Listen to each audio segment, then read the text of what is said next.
Okay, so I have to tell you something that happened to me that I have honestly not fully said out loud. And I'm sharing it because I think a lot of you are going to hear it and just going to feel it, like really feel it in your chest. My daughter was about 4 months old. So, 4 months old, I was past the initial shock of being a first time mom, past the blur of the first few weeks of postpartum, and I was supposed to be settling in. And everyone kept telling me that it gets easier. And in some ways it had, but in other ways it had not. Something felt really off, and I couldn't figure out what it was or how to explain it or even who I should be explaining it to. And one night I was in the bathroom. I think I was brushing my teeth or I was doing something really mundane. And I caught my own reflection in the mirror. And I just stopped and I stared at myself for what felt like a really long time. Not in a vain way, not in a critical way, just genuinely studying my own face. Like I was trying to figure something out. And I remember that the thing that kept coming back to me was, I don't know who that is. Not in a dramatic breakdown kind of way, more like quiet, unsettling. This doesn't feel right. This doesn't add up kind of way. Like something fundamentally had shifted within me and I hadn't gotten the memo. The face was mine, the life around me was mine, but whoever I had always understood myself to be, she actually felt somewhere else. And I didn't know where she went or if she was ever going to come back. And I want you to really hear me when I say this because I mean it. If you have ever had a moment like that, if you have ever looked in the mirror and felt like a stranger to yourself, if you have ever sat in your car in the driveway for a few extra minutes just to have a second of silence before you went back inside, if you have ever cried without actually having a clear reason as to why, or you smiled and you actually felt hollow inside, you are not alone and you are not broken. And you are absolutely in the right place today because I want to give you something today that nobody gave me when I needed it the most. And this is a framework for understanding what is actually happening to you.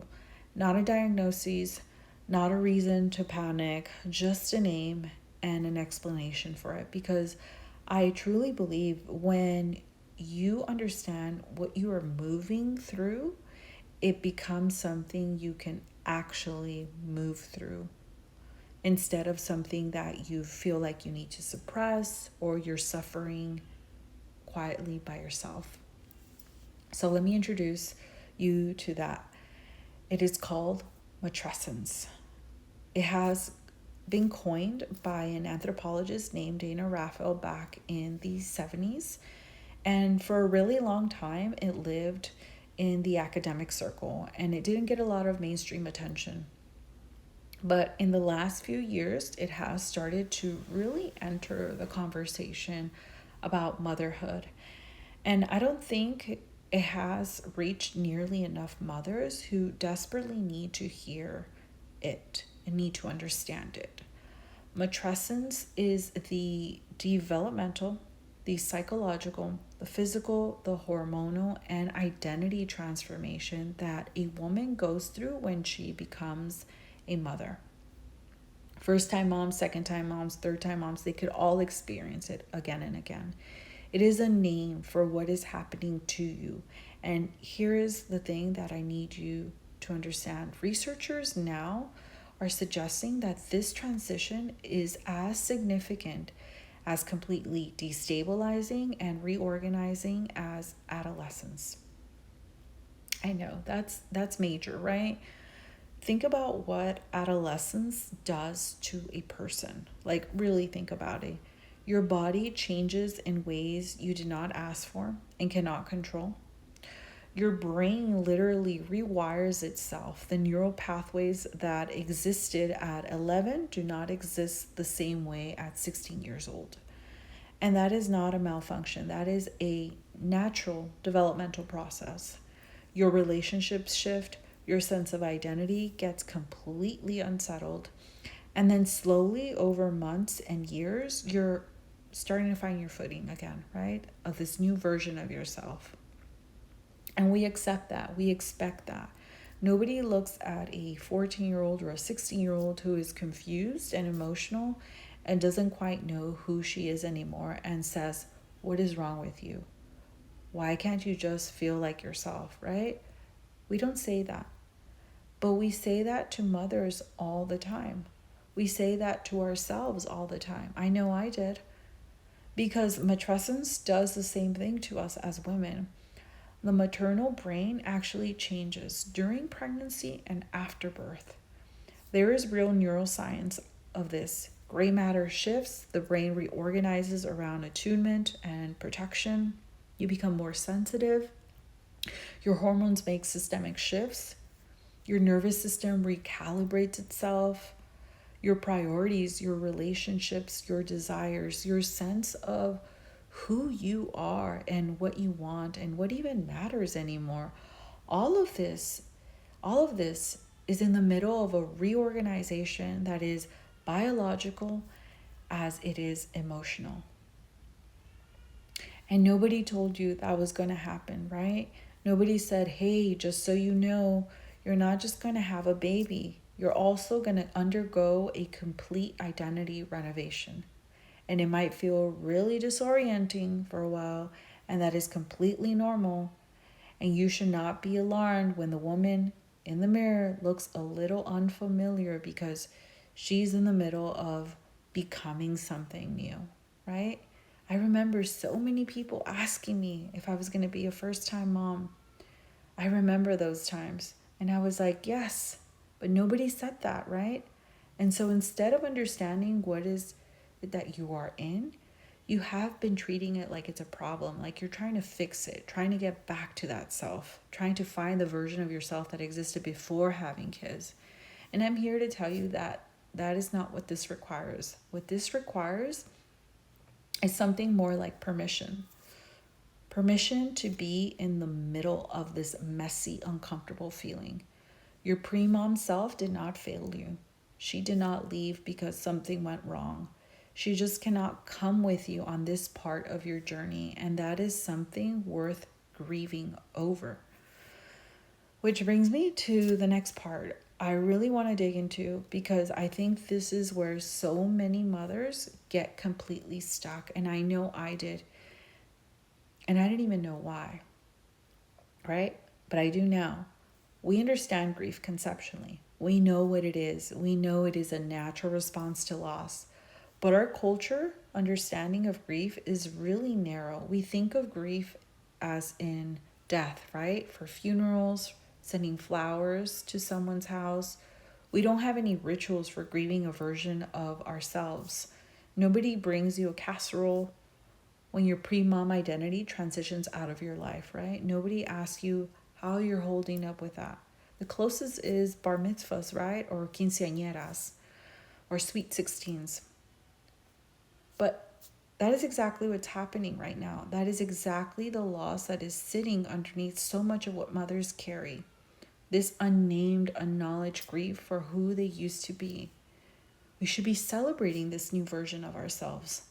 When you became a mother, you lost things, real, meaningful, significant things.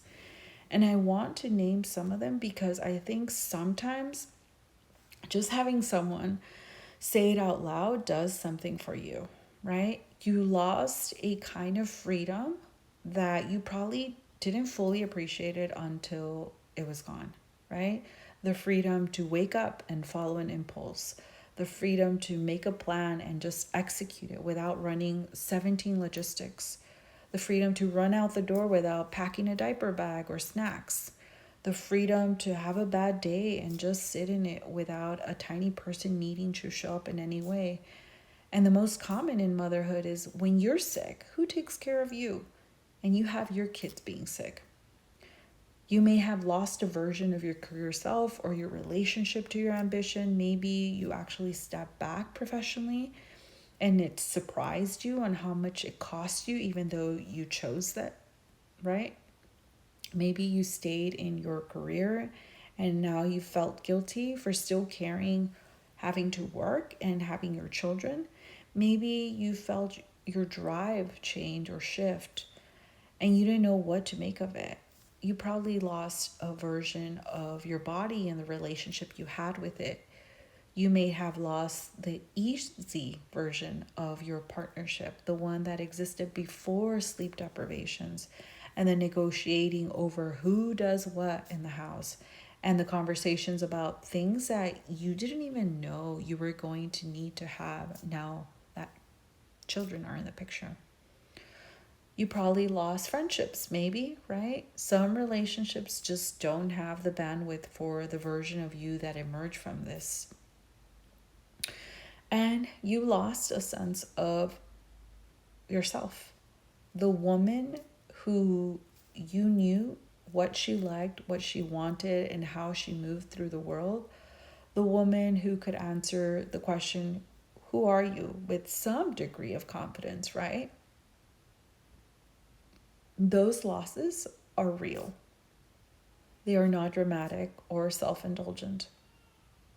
They deserve to be named and they deserve to be witnessed by you and they deserve to be grieved. And here's what I need you to know about grief, because I think this is where mothers get really caught up in and don't see the light of day. Grief is not linear. It does not move in a straight line from broken to fixed. It is not a checklist you complete and then you're done. You feel good. You feel like your old self. It actually comes in waves. It circles back. It can sit right next to joy and love without canceling them out. You can love your child with your whole entire heart, right? Fiercely and completely and without reservation, and also grieve the life you had before they arrived.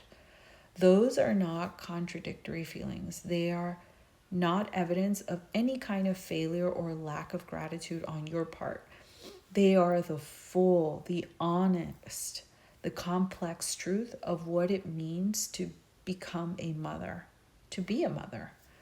And the guilt that you feel for grieving, the voice that says you should just be grateful or other people have it worse. You wanted this, right? You chose this. What is wrong with you? That guilt is a lie. It is not your conscience. It is an old inheritance story about what mothers are allowed to feel. And it is not serving you. You are allowed to hold both things. You are allowed to love your child and grieve your former self in the same breath.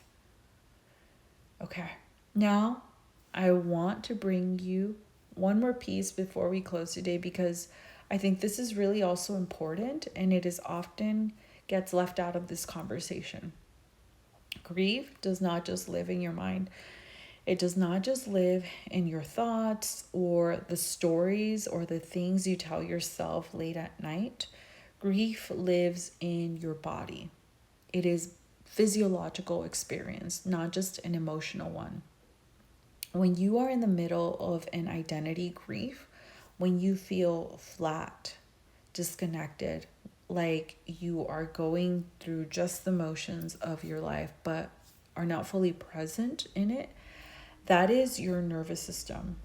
Your nervous system is so smart. It has been running incredibly hard through pregnancy, through birth, through the relentless physical and emotional demands of sleep deprivation and keeping a baby alive.